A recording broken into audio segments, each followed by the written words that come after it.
Et en testant différentes choses que tu vas trouver vraiment ta voie. Yeah. Et les gens ne testent pas assez. Ils sont parfois dans un truc, ils disent ouais, je me sens mal dans ça, mais ok, tu te sens mal, mais teste autre chose. Tout à Même fait. les emplois, tu es dans un emploi, tu vois que tu te sens mal, mais essaie de voir une autre entreprise où tu vas être beaucoup plus épanoui en fait. Et si tu vois que tu as changé d'entreprise et tu vois que ça marche pas toujours, essaie de voir si tu lances un business. Peut-être que c'est ta voie, tu vois. Parce qu'il y a beaucoup de personnes aussi qui auraient peut-être dû être, je sais pas moi, chanteur, entrepreneur, ceci, etc., mais qui ne le sont pas parce qu'elles ont juste peur de faire des choses qui sortent de leur voie, en fait.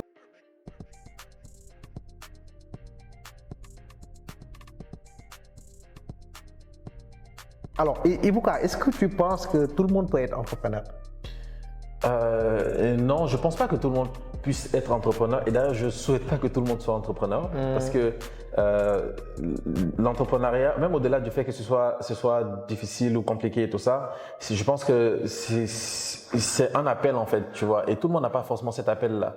Et si tout le monde était entrepreneur, on n'aurait pas une société qui serait vraiment développée parce que tout le monde serait CEO, tout le monde serait boss, etc. Yeah. Et alors qu'on a besoin en fait d'une dynamique d'ensemble, c'est-à-dire qu'on a des personnes qui ont la capacité de mettre en place des entreprises et des personnes qui les accompagnent. qui vont les accompagner. Et ça ne réduit pas la valeur des autres en fait. Yeah. Et je pense que les personnes qui doivent être des entrepreneurs, elles le sentent au plus profond d'elles. Tu vois, moi une fois, il y a une personne qui m'avait posé la question, ça date un peu, une personne qui m'avait posé la question de pourquoi est-ce que tu as des compétences en fait. Aujourd'hui, si tu partais en entreprise, tu pourrais en fait bosser dans une entreprise, être bien payé, etc. Pourquoi est-ce que tu choisis d'être entrepreneur? Je dis, c'est parce que je peux pas faire de contraire en fait. Je peux pas faire autrement. C'est-à-dire que si moi j'ai été en entreprise à un moment donné, mais j'étais en train de penser tout le temps, ok, il y a tel problème qu'on peut résoudre, je peux le faire de cette manière en fait, tu vois. Et il y a des personnes comme ça.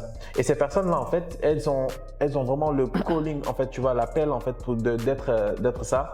Je pense qu'elles devraient le faire, mais tout le monde ne doit pas être forcément. Yeah, tout à fait. Parce qu'après, derrière, beaucoup d'entrepreneurs, ils vont te parler de liberté.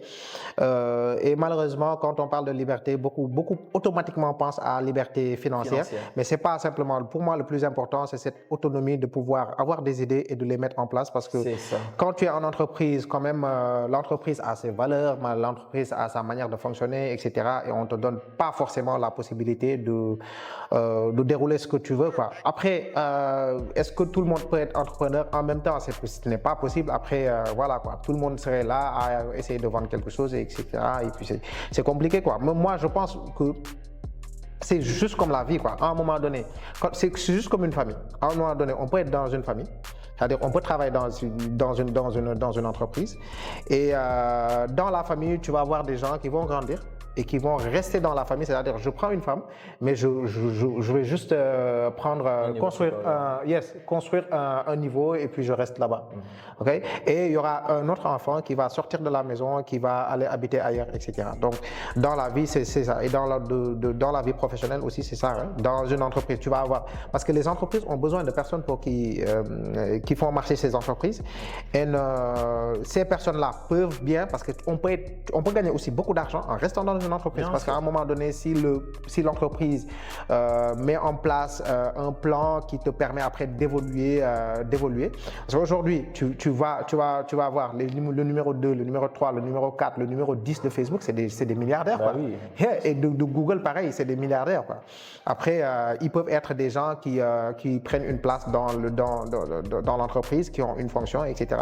Mais si l'entreprise te permet à un moment donné d'échelonner, à un moment donné, ils prévoient des parts pour ceux qui veulent prendre des parts, etc. Tu peux rester dans une entreprise, évoluer dans une entreprise et aussi être bien financièrement. Quoi. Totalement. Moi, je pense que, en fait, c'est vraiment bien que tu en parles parce que les gens, parfois, ils oublient que Tim Cook, c'est pas un entrepreneur. Yeah. Tu vois. Et le gars, il a de l'argent, mais c'est un employé. Il est employé de Apple, tu vois. Et t'es pas obligé d'être entrepreneur. En tout cas, si les personnes qui le veulent, elles pensent aux milliards, etc., je pense pas que ce soit la voie la plus facile pour atteindre le milliard.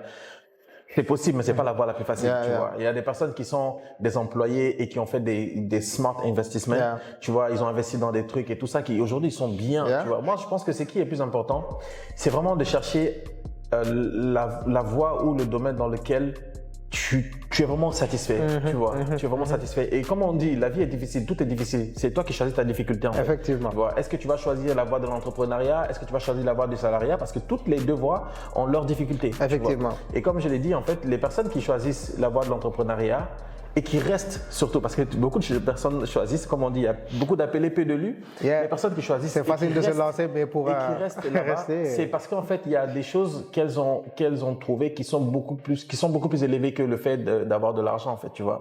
Et c'est ce qui les pousse vraiment à rester dans ça. Parce que moi, personnellement, genre, je sais que je sais, et d'ailleurs j'ai eu des propositions parfois par rapport à cela. Je sais que si je devais aller dans le truc de l'emploi, j'allais être bien, quoi. J'allais être bien, tu vois. Et la sécurité du fait que tu vas toucher ton salaire tout le temps, tu peux avoir des primes, tu peux avoir plein de choses.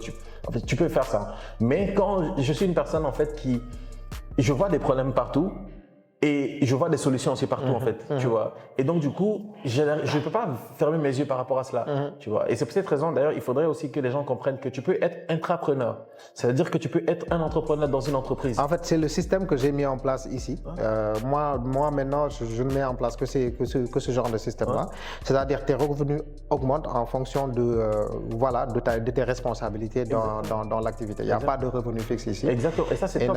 Plus tu as des responsabilités, plus en un temps qui est très réduit, en 6 mois, tu peux avoir 3 augmentations différentes de tes revenus.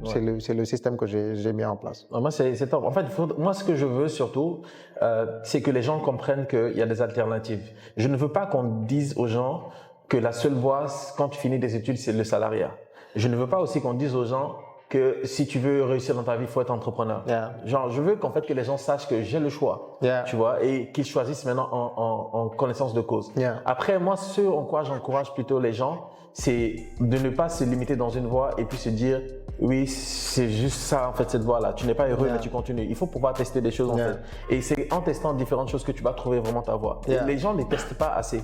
Ils sont parfois dans un truc, ils disent ouais, je me sens mal dans ça, mais ok, tu te sens mal, mais teste autre chose. Même les emplois. Tu es dans un emploi, tu vois que tu te sens mal, mais essaie de voir une autre entreprise où tu vas être beaucoup plus épanoui en fait.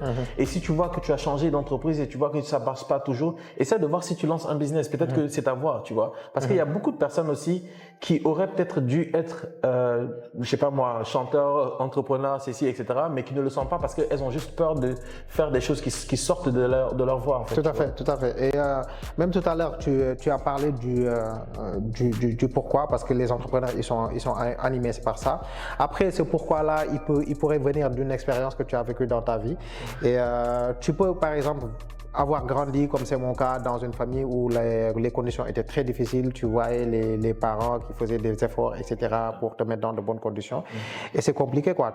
C'est des situations que tu n'aimerais pas voir que tes enfants vivent, quoi. Après, tu fais ton possible. Pour moi, en général, les gens qui ont une urgence pour venir soutenir leurs parents, etc., qui ont besoin d'argent urgemment, leur place, c'est pas à l'école, leur place, c'est pas en entreprise, parce qu'après, si tu veux être médecin, si tu veux être avocat, etc., il faut forcément passer par les études. Okay? Donc, pour moi, par exemple, la personne qui n'a pas cette urgence-là peut avoir le luxe de faire des études en médecine, des études, etc. Parce que moi, j'aimerais que demain, mes enfants aient ce choix-là. S'ils veulent être médecins, s'ils veulent être, etc. Mais après, il faut des conditions qui leur permettent d'atteindre ce niveau-là, quoi. Après, c'est ça, il y a beaucoup de gens qui sont vraiment pas intéressés par l'entrepreneuriat et c'est ça sert à rien de leur dire oui, de leur casser la tête avec l'entrepreneuriat, viens business, viens te faire de l'argent, etc. Ils sont pas intéressés par ça. Okay? Alors pour toi, qu'est-ce qu'il faut pour toi, quels sont les ingrédients qu'il faut pour être un bon entrepreneur ou bien pour maximiser ses chances? Number one, ça va vendre. Pour moi, c'est vraiment je pense que s'il y a une seule chose que je devais dire en fait pour un entrepreneur, il faut que tu saches vendre. Parce que tu vois, par exemple, l'employé, il peut ne pas savoir vendre, il fait bien son travail, il gagne son argent. L'entrepreneur qui ne sait pas vendre, tu fais comment? Tu vois, parce que tu vas vendre, quand je dis vendre, savoir vendre, c'est pas juste vendre ton produit. Tu vas vendre ton idée à tes employés, tu vas vendre peut-être à des shareholders, en fait, des investisseurs, ce genre de choses-là. Tu vas vendre à tes clients. Donc, il faut savoir vendre, en fait. Ça, c'est pour moi la première base, en fait. Et après, si tu sais vendre, en fait, les autres choses qui vont venir, c'est aussi avoir une vision. Pour moi, c'est important quand même que tu aies une vision. Et la vision, je l'explique en fait assez simplement aux gens, c'est que tu vois, vision dans le mot vision, il y a la vue, tu vois. Si tu as la capacité de voir comment le monde ou bien comment la situation que tu essaies de résoudre, c'est-à-dire c'est clair en fait, tu vois. Par exemple, moi je le dis souvent même aux personnes avec lesquelles je travaille, c'est que quand je dois par exemple créer un site, je vois le site fini avant que je commence à le créer. Donc c'est ça la vision en fait, tu vois. Donc tu as déjà le truc clairement. Et si une personne qui n'a pas déjà cette vision claire en fait et qui se lance en fait, elle se lance dans un truc comment dire qui est assez mitigé parce qu'en fait elle ne sait pas vraiment où est-ce qu'elle va parce qu'elle n'a pas eu cette chose là claire, tu vois. C'est comme une personne qui cherche par exemple une femme, tu vois, et que tu sais exactement comment ta femme en fait doit être, c'est-à-dire peut-être que tu as rêvé d'elle ou bien tu as vu ça, tu ne cherches pas n'importe quelle femme en fait, tu cherches une femme spécifique, tu vois. Et c'est la même chose en fait pour moi, en tout cas pour les entrepreneurs, c'est que quand la personne a une vision, elle peut passer par différentes choses, mais elle a toujours ce truc là en fait, c'est comme l'étoile, comme on dit, l'étoile du Nord en fait qui te guide, c'est-à-dire que tu sais que voici ce que je vais atteindre, voici ce que je veux, la transformation peut-être que je veux créer dans la société ou bien le problème que j'essaie de résoudre, voici ce que je veux apporter avec ça. Et du coup c'est ça qui te drive en fait, c'est ça qui va te conduire. Et en tant qu'entrepreneur, je pense que c'est une des choses qui est fondamentale, tu vois. Après, j'aime quand même aussi faire la distinction entre un entrepreneur et un CEO. Aujourd'hui, il y a beaucoup de personnes qui vont dire founder et CEO. Et je dis, tu peux être founder et ne pas être CEO. Tu vois, tu as créé ton entreprise, tu sais que tu n'as pas les compétences requises pour pouvoir développer l'entreprise à un certain niveau. Tu step back comme ce que a fait Richard Branson et tu laisses ton entreprise vivre et tu as tes parts en fait. Ou tu peux être CEO, ça veut dire que tu vas développer en fait d'autres compétences qui n'ont rien à voir avec les compétences de l'entrepreneur. Parce que l'entrepreneur, c'est celui qui démarre, qui a la vision, qui a ceci, qui est dans le comment dire, vraiment pour mettre en place en fait la machine en fait qu'elle puisse tourner. Mais la personne qui doit faire tourner la machine au quotidien pour qu'elle puisse grandir en fait, continuer sur son développement, c'est pas forcément l'entrepreneur. C'est-à-dire, il faudrait que l'entrepreneur arrive à changer en fait ou en tout cas intégrer les compétences du CEO pour qu'il puisse pouvoir faire développer son entreprise. Et il y a des personnes en fait qui n'ont pas forcément envie de ça. Moi, je suis une personne qui n'a pas envie de ça en fait. J'ai pas envie d'être CEO, tu vois. C'est pour cette raison quand je développe par exemple un business et que je fais monter le business à un certain niveau, je cherche en fait une personne qui va être manager en fait de ce business là, parce que moi le day-to-day, le management day-to-day, ça m'ennuie, tu vois. Moi ce que j'aime en fait, j'aime être dans la création et c'est d'ailleurs l'une des raisons pour lesquelles j'ai lancé Techie Studio, parce que je suis constamment dans la création, je suis constamment dans la résolution de problèmes, je suis constamment en train de trouver des solutions à des trucs. Et si tu me mets dans un truc qui marche déjà et que par exemple tu vois, c'est comme tu es dans une voiture en fait et puis on te dit il faut juste appuyer l'accélérateur, le frein, moi ça m'ennuie en fait, tu vois. Et donc moi j'ai pu faire en fait un self-awareness en fait à ce niveau-là, donc j'ai essayé de me connaître. Je sais que je suis un entrepreneur qui n'est pas forcément CEO, mais il y a des entrepreneurs qui sont à la fois CEO. Tu vois. Comme Jeff Bezos par exemple, il a dû changer parce que l'entrepreneur qui lançait Amazon, c'est pas le même qui est aujourd'hui qui gère des milliers de personnes, parce que ça demande des choses différentes en fait. Donc pour moi c'est ça. Maintenant, donc j'ai dit la vente, la vision. La vision, je pense que pour moi en fait ce sont les deux choses en fait qui font l'entrepreneur. Maintenant tout le reste, ça peut être des compétences aussi du CEO en fait. Tu vois. L'entrepreneuriat c'est plusieurs bas.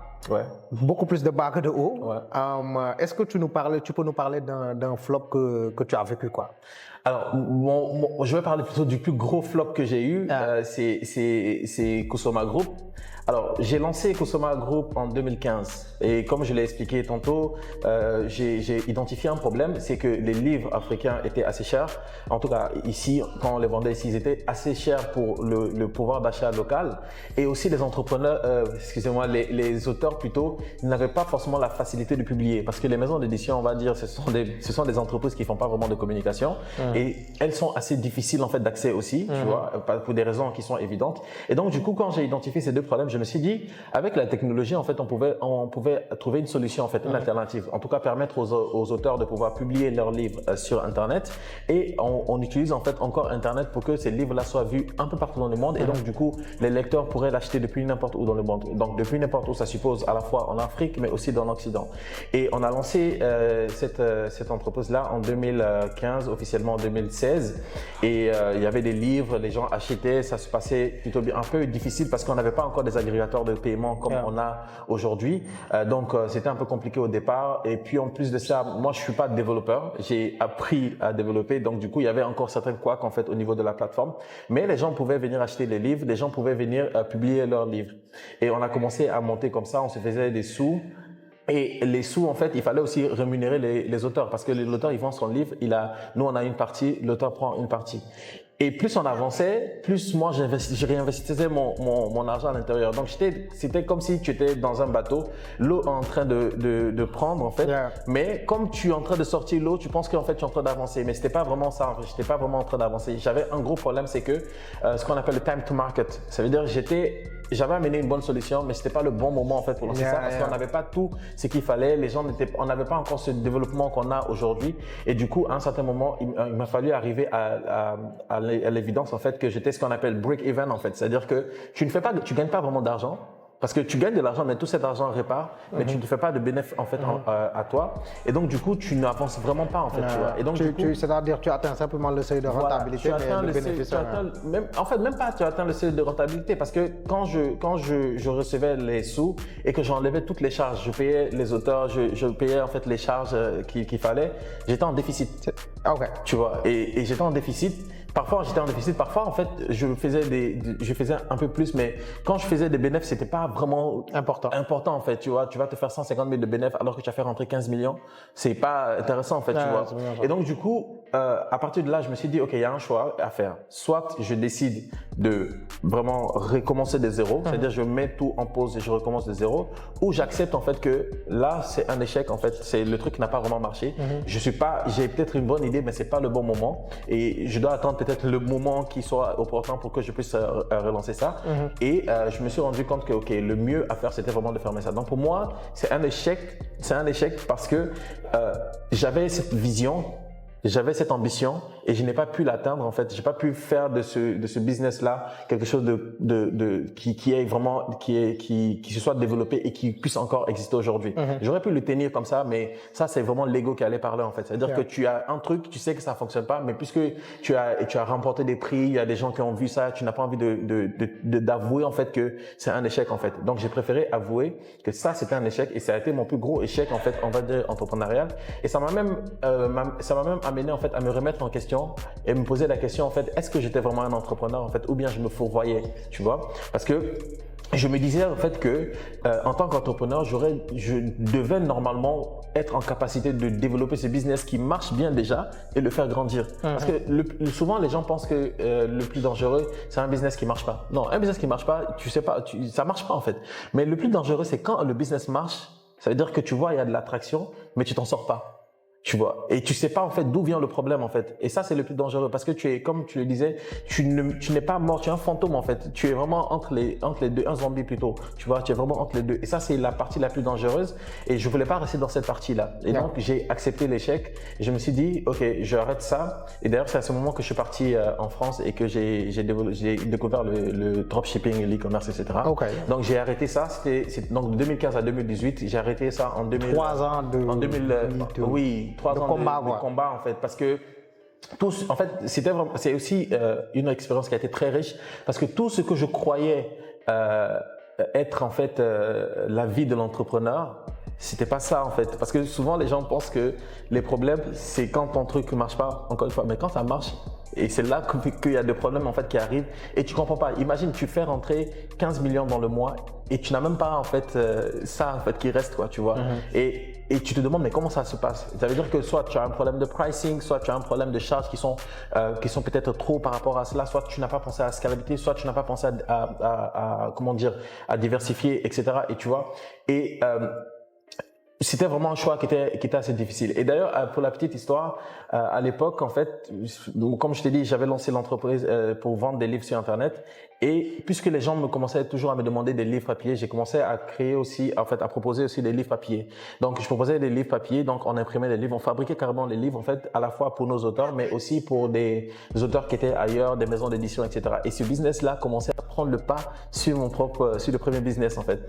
Et j'avais été voir Omar Cissé, qui est l'un des fondateurs de Cétique Dakar et aujourd'hui le fondateur de InTouch. Tu vois, j'ai discuté avec lui, je lui ai parlé de ça, il m'a dit, écoute, ce que je te dis, c'est que tu dois laisser ton business, ce que tu veux faire, ta start-up, parce que j'appelais ça une start-up, tu laisses ça de côté, ça ne marche pas. Focalise-toi sur l'impression des livres, c'est ce qui marche. C'est là où se trouve la demande. Mais je ne voulais pas faire ça parce que je me disais, c'est pas ce que j'avais envie de faire. En fait, tu vois. Et donc du coup, j'ai préféré. Tu avais développé un attachement avec ton business. Il y a beaucoup de gens à qui ça arrive. En fait, tu t'accroches à ton business parce que c'est ton bébé. Mais c'est ça. En fait, exactement. Et justement, c'est pour cette raison, tu vois, tout à l'heure, je disais que l'entrepreneur, il a comment dire, des compétences qu'il faut qu'il ait. Mais pour la gestion du business dans le day-to-day, ça demande d'autres compétences en fait qu'il faut acquérir. Tu vois. Parce qu'un entrepreneur, aujourd'hui, il voit un problème, il va réfléchir à la solution, il va trouver la solution, il va mettre le truc, il va créer une entreprise autour de ça. Tu vois, il va bâtir un truc autour de ça. Ok, maintenant ça marche. On sait qu'on a des clients auxquels on vend, on sait qu'on a la production et tout. Maintenant, comment est-ce qu'on fait pour gérer le business, en fait, le faire grandir en fait de manière progressive? Alors que nous, en tant qu'entrepreneur, on est parfois tu vois, on est vraiment dans le show et tout ça. Alors que le manager, en fait, il doit être plutôt dans le tempo. Tu vois, il va te dire non, là cette opportunité, on va pas aller vers ça, on va rester sur nos acquis, on va aller de cette manière. Tu vois, et il faut ça en fait, tu vois. Et moi, j'étais un entrepreneur avec ce show là, et ça ne marchait pas en fait. Donc ça c'est le hard way, quoi. Tu es là. Ça c'est mon plus gros flop. Après, bien sûr, j'ai eu des flops, hein. J'ai eu pas mal de flops, mais les gens n'arrivent pas à voir ça parce que je fais tellement beaucoup de choses après. Je m'arrête pas au flop en fait. C'est cette raison. J'ai lancé j'ai fait des produits qui n'ont pas du tout marché. C'est-à-dire, moi, ma vision de cela, c'était une bonne vision. Je me disais que le problème était là, mais j'avais pas vraiment pris le temps de vraiment étudier le problème. Parce qu'il y a une chose qu'on dit souvent aux gens, aux entrepreneurs, en fait, on dit, si tu poses la question à un client ou à ta cible, c'est qu'elle veut, elle va te dire, en fait, pas ce qu'elle a besoin, elle va te dire ce qu'elle constate en fait, ce qu'elle pense avoir besoin. Mais ce qu'elle a vraiment besoin, c'est pas ça. Et donc du coup, il faudrait que tu puisses lui poser des questions du genre pourquoi. Par exemple, si je te dis, ok, tu as du mal à vendre par exemple tes produits. D'accord, la personne va te dire oui, j'ai un problème parce que j'ai pas de visibilité. Tu vois. Mais en fait, en réalité, peut-être que c'est pas le problème de visibilité. Donc, pourquoi tu penses que tu as un problème de visibilité? Oui, parce qu'en fait, les autres, ils ont peut-être plusieurs abonnés, etc. Et eux, ils arrivent à faire des trucs. Moi, j'ai pas assez d'abonnés, c'est pour cette raison que je vends pas. Ok, mais tu as 100 abonnés, mais pourquoi tu penses que les autres, ça marche pour eux? Et plus tu poses la question, plus tu vas te rendre compte, en fait, que non, c'était pas un problème de visibilité, c'est peut-être un problème de l'offre, en fait. L'offre n'est pas bonne. Parce que si tu as un bon truc, tu as une bonne offre, même si tu as 10 personnes, parmi ces 10 personnes, il faudrait que les gens achètent. Donc, si tu n'arrives pas à convertir parmi les 10 personnes, c'est pas 1000 personnes que tu vas arriver à convertir, tu vois. Et donc, du coup, parfois, en fait, le besoin que les gens ont, c'est pas vraiment ce qu'ils l'expriment, en fait, tu vois. Et nous, en fait, parfois, quand on est entrepreneur, on creuse pas souvent, tu vois. Et c'est même une chose qu'il faut apprendre aussi, c'est apprendre à vraiment creuser les problèmes, essayer de voir quel est vraiment le problème, en fait, que la personne ne dit pas. Et c'est pour cette raison que, je crois c'est Henry Ford qui disait, si j'avais demandé aux gens ce qu'ils voudraient, ils allaient me dire qu'ils veulent des chevaux qui courent plus vite. Et pourtant, lui, il a fait une voiture. Parce que c'est ça dont ils avaient besoin, tu vois. C'est très clair. J'ai envie de te demander, parce que là, il y a ton produit. Bon, j'étais obligé, j'ai dû arracher les trucs pour les mettre là. Parce que, voilà quoi. Ok. Lui, il est super simple. Voilà quoi. D'où est venue cette idée-là de lancer ce produit Viens, on se connaît? Alors, à l'origine, c'est deux choses. Premièrement, on s'approchait de la Saint-Valentin. C'était la même période en fait comme cette période actuelle, mais en janvier plutôt. On s'approchait de la Saint-Valentin et puis je me disais, j'avais envie de lancer un produit depuis longtemps déjà, mais pour les couples. Et je m'étais dit, je vais me focaliser ça sur la Saint-Valentin. Mais ce qui a motivé la création justement de ce produit-là, en fait, c'était plutôt genre un couple d'amis qui avaient tout le temps des problèmes. Ils avaient tout le temps des problèmes. Moi, comme j'étais un couple d'amis, ça veut dire que je connaissais à la fois l'homme et la femme.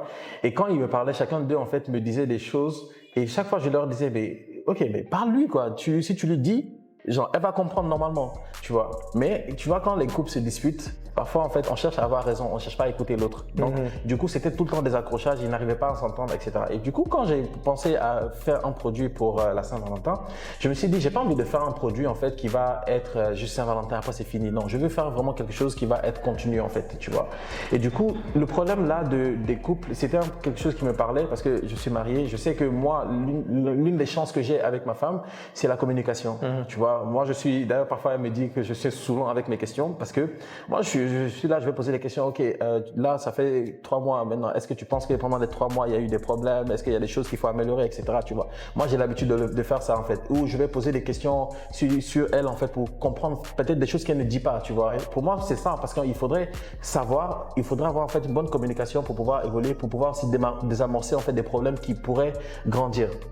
Et donc, du coup, quand j'ai pensé à un produit pour les couples, je me suis dit, si je créais un produit qui arrivait plutôt à favoriser la communication, en fait, qui améliorait la communication entre les couples, ça veut dire qu'il leur permettrait de se parler parce qu'ils n'arrivent pas parfois à se parler. Comment ça serait, quoi, tu vois? Et du coup, j'ai eu l'idée, en fait, de soit faire un produit, un livre, mais je me suis dit, moi, j'aime pas la légitimité d'écrire un livre, en fait, pour les couples. Je me suis dit ça à moi-même. Peut-être que je peux avoir la légitimité, mais je me suis dit, j'ai pas cette légitimité-là. Et donc, du coup, il me fallait aller vers quelque chose, en fait, que je sais que j'aurais pu pouvoir marketer en fait, dont j'aurais pu pouvoir parler. Et c'est là que m'est venue l'idée du jeu des cartes. Je me suis dit, un jeu des cartes dans lequel il y aurait des questions pertinentes que les gens doivent se poser en tant que couple, pas forcément mariés, mais en tant que couple de manière générale, et qui va favoriser en fait la communication. Donc des questions que parfois ils oublient de se poser, soit avant de se mettre ensemble, avant de se marier, soit pendant qu'ils sont à l'intérieur et qu'ils ne se posent pas. Ce serait bien en fait d'avoir en fait un jeu comme ça où ils vont se poser et aussi qui va leur permettre de se déconnecter du digital. C'est pour cette raison que j'ai pas fait sur le digital en fait. Je voulais en fait que les gens puissent se parler en se regardant dans les yeux. Et donc c'est comme ça que j'ai imaginé ce jeu-là. J'ai commencé à écrire les questions. Après, comme j'ai des compétences aussi en tout ce qui est en design, etc., j'ai conçu le jeu et j'ai fait tester ça à ce couple d'amis en premier lieu, tu vois. J'ai voulu en fait que ce couple d'amis là, je leur ai dit, écoutez, vous essayez juste de jouer à ça. Vous n'êtes pas obligé de vous disputer ou quoi que ce soit. Vous jouez, vous prenez les questions. L'un, il pose la question à l'autre et l'autre reprend et la personne qui a posé la question répond aussi à la question. Et ça a résolu leur problème de communication. Parce qu'en fait, il y a une chose qu'on dit. Belle manière d'avoir validé l'idée. Mais j'ai pas fait qu'avec ce couple parce que je voulais valider aussi l'idée avant de lancer. Mais donc j'ai donné aussi à d'autres couples d'amis en fait qui n'avaient pas forcément de problème. Mais je voulais en fait voir en fait est-ce que ça leur permettrait d'améliorer la communication. Tu vois, parce qu'il y a des sujets sur lesquels les gens ne discutent pas forcément. Et donc ce couple là en fait ça leur a permis d'améliorer leur communication parce que l'un l'autre ne se mettait pas dans la peau ou dans les, comment on dit, put yourself in the other person's shoes, c'est-à-dire se mettre porter les chaussures de l'autre personne et marcher avec ça pour savoir en fait pourquoi la personne agissait de cette manière-là, tu vois. Et donc le jeu, ce qu'il a permis, c'est quoi? C'est que la même question, vous êtes tous les deux obligés de répondre à ça. Et donc quand il répondait, l'autre en fait comprenait, ah donc c'est pour cette raison qu'elle faisait ça. C'est pas parce qu'en fait elle me trouve inutile, mais c'est peut-être à cause de ça. Et du coup, ça réduit en fait l'animosité. Et ça permet en fait de discuter sans pour autant que ce soit c'est moi qui t'ai posé la question, c'est moi qui l'ai dit, mais c'est plutôt le jeu qui l'a dit en fait. Et du coup, ça a amélioré, ça a résolu leur problème. En tout cas, ils m'ont fait un retour qui était vraiment génial par rapport à ça. Donc, Viens on se connaît, pour moi, c'était plutôt trouver le moyen de favoriser une communication bienveillante entre les individus. Et donc, j'ai commencé avec le couple et ça a bien marché. Franchement, là, en ce moment, on s'approche des 5000 ventes. J'espère qu'on va atteindre les 5000 ventes avant la fin de l'année.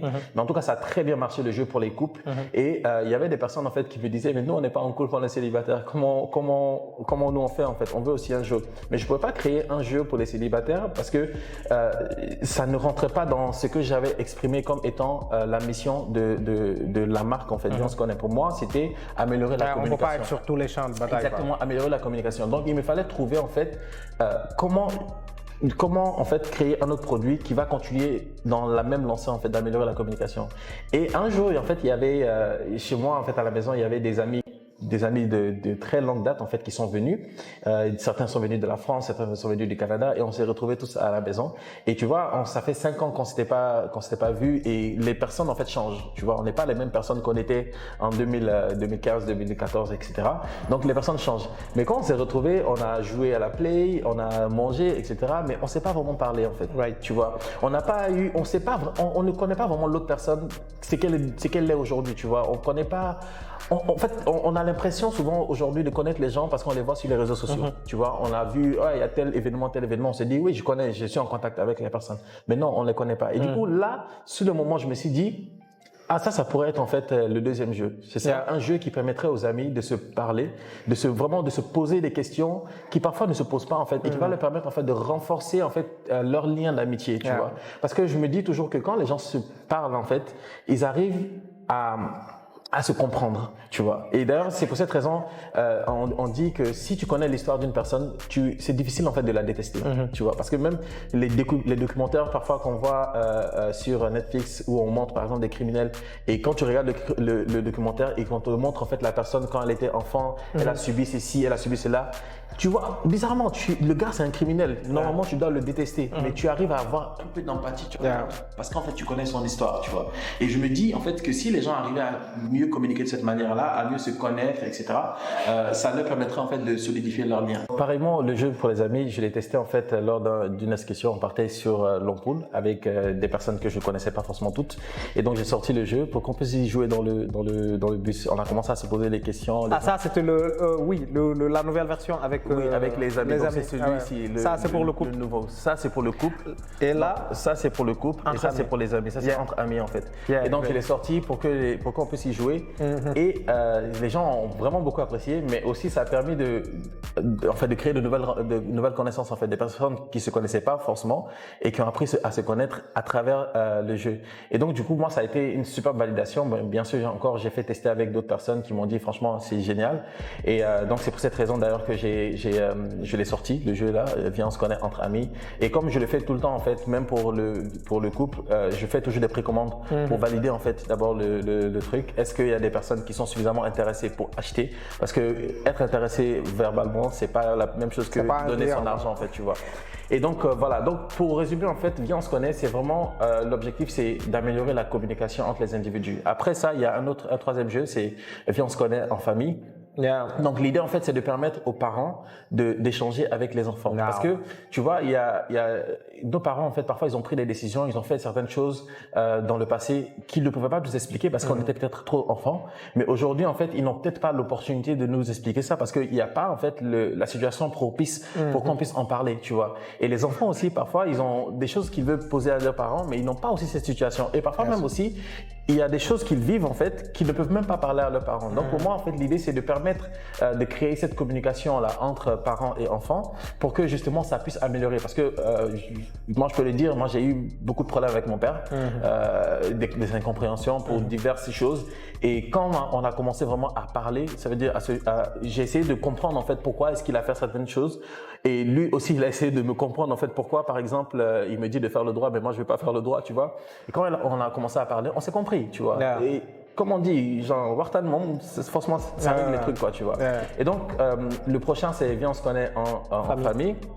Et il y a un autre en fait que là c'est un podcast qui m'a inspiré ça, c'est Viens on se connaît entre collègues parce que j'ai constaté que parfois aussi entre collègues on fait des team building etc, mais il y a des choses en fait qu'on se dit pas forcément, tu vois, et on va peut-être juger l'autre etc. Il y a plein d'incompréhensions parfois qui naissent des animosités et je me dis si on mettait toutes ces personnes là, on les faisait parler, bon certainement ça allait délier en fait certaines choses en fait, tu vois. Et donc la mission de Viens on se connaît, c'est vraiment ça, améliorer la communication. Carrément, ça c'est améliorer la communication entre les individus. En expliquant, on sait que voilà quoi, ça c'est quelque chose qui va être développé sur le long terme et ça vraiment, on sent vraiment l'impact. Pourquoi? Parce que pour moi la vie c'est voilà quoi, on vit avec des gens.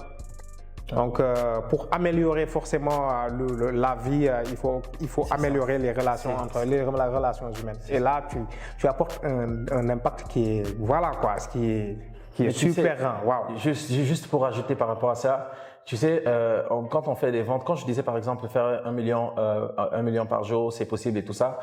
Avec ce jeu, j'ai pu faire 1 million par jour. Mais tu sais, j'ai pas été vraiment heureux de faire le million par jour, mais quand j'ai reçu les retours des gens qui ont joué et qui m'ont dit, franchement, ça nous a permis de discuter, par exemple, de la question de l'éducation des enfants, alors qu'on n'en avait jamais parlé, on a pu aborder. En fait, les témoignages des gens m'ont rendu beaucoup plus heureux que le million que j'ai fait, en fait, par jour, en fait, le million que j'ai fait en une journée, plutôt, je vais dire. Et donc, pour moi, aujourd'hui, avec ce jeu-là, la raison pour laquelle je le mets beaucoup plus en avant, alors que j'ai d'autres trucs, en fait, c'est parce que c'est l'impact. Tu vois, pour moi, en fait, l'impact qu'il a, ou que je souhaiterais en tout cas qu'il ait à la fois dans les couples, entre les amis, entre les parents et les enfants, donc en famille, et aussi peut-être après entre les collègues, cet impact-là, vraiment, c'est bien au-delà de ce que je pourrais faire en termes d'argent avec ça. Et d'ailleurs, c'est l'une des raisons pour lesquelles j'ai mis en place en fait un réseau de revendeurs, c'est-à-dire je suis un peu limité parce que c'est un produit physique. Je n'ai pas envie que ce soit un produit digital parce que, comme je te l'ai dit, je veux que les gens se déconnectent des téléphones, etc. pour se parler pour de vrai, parce qu'on ne le fait plus vraiment, tu vois. Et donc, du coup, je veux que ça reste digital, mais il fallait que je trouve aussi un moyen pour que ça puisse aller un peu partout, en fait, tu vois. Et donc, j'ai créé en fait un réseau d'ambassadeurs, dans des revendeurs qui sont dans d'autres pays, qui achètent en quantité, et puis eux, ils revendent là-bas. Donc, les gens, par exemple, ils viennent sur le site, ils commandent depuis le Canada, depuis la France, mais c'est pas moi qui leur livre, en fait, c'est des personnes qui sont là-bas, en fait, qui ont acheté un stock et qui vont livrer et qui font des bénéfices. Donc, c'est comme si elles faisaient du dropshipping avec moi, quoi. Non, j'aime trop ton système, quoi. C'est la stratégie, elle est impeccable. Mais bon, après, avant la stratégie, le produit en elle-même, c'est un produit qui est très intéressant parce que, voilà, quoi. C'est-à-dire, le problème, la douleur que ça règle, la douleur, elle est là, elle est très grande, quoi. Okay? C'est-à-dire, et là, ça concerne tout le monde. Soit on a des incompréhensions en couple, soit on a des incompréhensions au travail, soit on a avec des amis, etc. Donc, forcément, c'est voilà, quoi. On en a besoin à un moment donné. Quoi. Ça, c'est super important, quoi.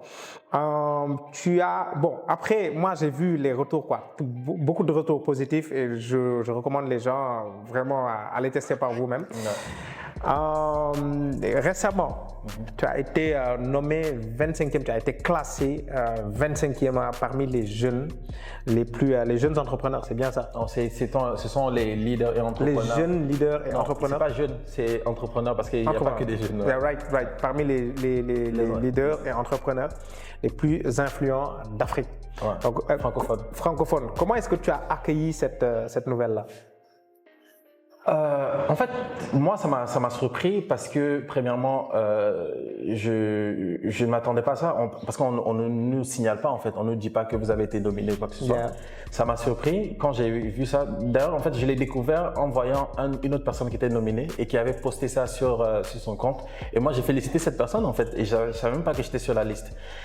Mais quand je l'ai vu, personnellement, ça m'a pas fait grand-chose. Pourquoi? Parce que j'ai jamais été très friand des classements. Tu vois, on travaille pas pour ça en fait. C'est pas pour ça vraiment qu'on le fait. Ça m'a pas vraiment fait grand-chose et du coup, bon, j'ai vu ça, j'ai dit à ma femme, j'ai dit, ah regarde, j'ai été classé 25e parmi ces 100 personnes en fait en Afrique francophone. Elle a regardé la liste, elle a vu les noms et puis elle me dit, mais ça te fait rien de plus que ça? Je dis, bah c'est un classement quoi, ça me rapporte pas plus d'argent, ça me rapporte pas grand-chose. C'est juste un classement, tu vois. Et après ça, il y a ma sœur qui m'a fait des vocaux en fait, elle me dit, mais comment toi tu es classé dans ce truc et puis tu es zen comme ça? Non, il faudrait voir parce qu'en fait, c'est l'impact, c'est une reconnaissance de son travail et tout. Et après, je me suis dit, oui, c'est quand même vrai. Et même si moi je pense que voilà les classements c'est pas forcément ce pourquoi je travaille et tout ça, mais c'est quand même une reconnaissance et parce que ça n'a pas été fait par des gens qui sont ici, ça a été fait par des gens qui sont en Occident et tout. C'est une reconnaissance du travail que j'ai fait, qui est vu, peut-être des gens me le disent, mais c'est une reconnaissance en fait qui est mise en lumière en fait, tu vois. Et du coup, d'ailleurs, ça m'a permis d'être contacté après par des différents gens pour des interviews, etc. Ce genre de choses-là. Donc c'est une mise en lumière de cela et je ne peux pas cracher là-dessus en fait. Et c'est à ce moment en fait que j'ai pu vraiment prendre conscience et je me suis dit, mais attends, c'est pas rien quoi, tu vois, c'est pas anodin. C'est quand même des gens qui ont vu ce que tu as fait, ils te disent, voilà, tu fais quand même partie des personnes qui font bouger les choses parce que d'ailleurs c'est pour cette raison j'ai mis ce qu'ils ont expliqué dans l'article. Ils ont expliqué que ces personnes-là qui sont classées, ce sont des personnes qui apportent en fait une nouvelle narrative en fait par rapport à l'entrepreneuriat et aussi qui inspirent aussi d'autres personnes. Et je me dis même pour les personnes qui me suivent, même pour les personnes en fait qui apprécient mon travail, ce serait pas honnête en fait, ce serait pas bien en fait de voir ça comme quelque chose de banal en fait. C'est parce que c'est pas banal. Et donc c'est à ce moment que je me suis dit non, c'est quand même une fierté. C'est quand même une fierté. C'est ce moment aussi que j'ai fait la publication sur les réseaux pour dire à la fois que c'est une fierté et que je suis reconnaissant par rapport à cela, mais aussi pour envoyer un message aussi aux autres entrepreneurs pour leur faire comprendre que vous qui êtes en train de travailler sur vos projets, sur vos business et que c'est difficile, etc. Moi, j'ai été dans cette étape-là. Si aujourd'hui, il y a des personnes qui ont pu reconnaître ça, vous aussi, vous pouvez être reconnu en fait par rapport à cela. Donc, ne lâchez rien en fait. Pour moi, c'est juste un message pour dire faites plus parce qu'il y a des gens qui regardent et des gens dont vous n'êtes pas forcément conscient. Donc oui, c'est quand même une fierté en fait de faire partie de ces personnes-là qui ont été classées et aussi une reconnaissance de mon travail. Effectivement, et j'ai tenu à parler de ça en dernière position parce que vu ton parcours, la personne qui regarde toute la vidéo, par où tu es passé, tes réalisations, ton impact, l'impact, exemple, le produit là vient, on se connaît le grand impact que ça, la personne pourra automatiquement se dire que oui, il est classé 25e, peut-être même il mérite d'aller beaucoup plus loin sur le classement, etc. C'est juste pour prouver aux gens qu'il y a quelque chose qui a été fait et qui est palpable, qui est là. Et vraiment, je suis très content pour toi et je te souhaite beaucoup plus de succès avec les business, avec pas mal de choses, tout ce qui va venir, quoi. Merci. Et bon, on est presque au terme de cette interview. Il y a énormément de choses à dire. Donc sûrement, bon, espérons qu'après tu pourras aussi nous accorder ça. J'espère qu'on aura d'autres occasions pour parler d'autres trucs, parce que je réfléchis à un autre format où on va parler sur un sujet précis et il y aura aussi d'autres entrepreneurs autour. Et oui, je vais te laisser dire ton dernier mot de ce talk. Déjà, premièrement, je te remercie pour l'invitation. Ça a été un plaisir. Moi, dès que tu m'as proposé ça, je me suis dit, je vais venir parce que j'apprécie énormément ce que tu fais également. Et je demande aux gens de te suivre parce qu'en fait, à l'époque où nous on s'était lancé, moi je me suis lancé en fait officiellement dans l'entrepreneuriat en 2011. À cette époque-là, on n'avait pas des contenus en fait comme ceux que tu proposes, tu vois, et tu arrives à distiller certaines choses. Bon, on le fait tous, mais je trouve que tu le fais avec une certaine régularité qui est importante et ça permet au fait aux gens de ne pas se lancer vraiment de zéro parce qu'en fait ils ont une base, ils ont des connaissances en fait qui, nous à l'époque en fait il fallait qu'on aille regarder des MOOC, il fallait qu'on aille suivre des personnes qui étaient aux États-Unis qui ne comprenaient pas forcément notre contexte et tout ça, et toi tu arrives en fait aujourd'hui à proposer en fait un contenu qui est adapté au contexte local et moi je pense que c'est très important. C'est vraiment un travail à saluer. Donc ça a été un plaisir en fait pour moi de répondre à cette invitation, de pouvoir partager par rapport à cela et je pense qu'on aura d'autres occasions pour échanger davantage. Et peut-être le message en fait à passer aux personnes qui suivent, je sais pas si ce sont des entrepreneurs, des aspirants entrepreneurs, etc. Je veux juste dire que si aujourd'hui nous sommes à cette étape, c'est parce qu'en fait on a tenu bon. Et on a eu des échecs parce que souvent en fait les gens ils ont l'impression que voilà, les personnes qu'on met plus en lumière sont des personnes pour lesquelles tout a été clé. Donc on a eu des échecs, mais la résilience en fait c'est l'autre chose qu'il faut dire en fait par rapport à l'entrepreneur. La résilience c'est ce qui nous a permis d'en arriver à ça. Donc pour moi c'est vraiment un message d'encouragement pour les personnes qui sont en train de travailler sur leur projet, pour les personnes qui sont en train de faire des choses. Et si elles savent vraiment pour les raisons pour lesquelles elles font ça, qu'elles sachent que il y a des gens qui regardent. Il y a des gens qui voient ça et même si c'est pas évident tout de suite, il y a quand même en fait demain il y a quelque chose en fait qui va se passer, qui va être positif pour elle.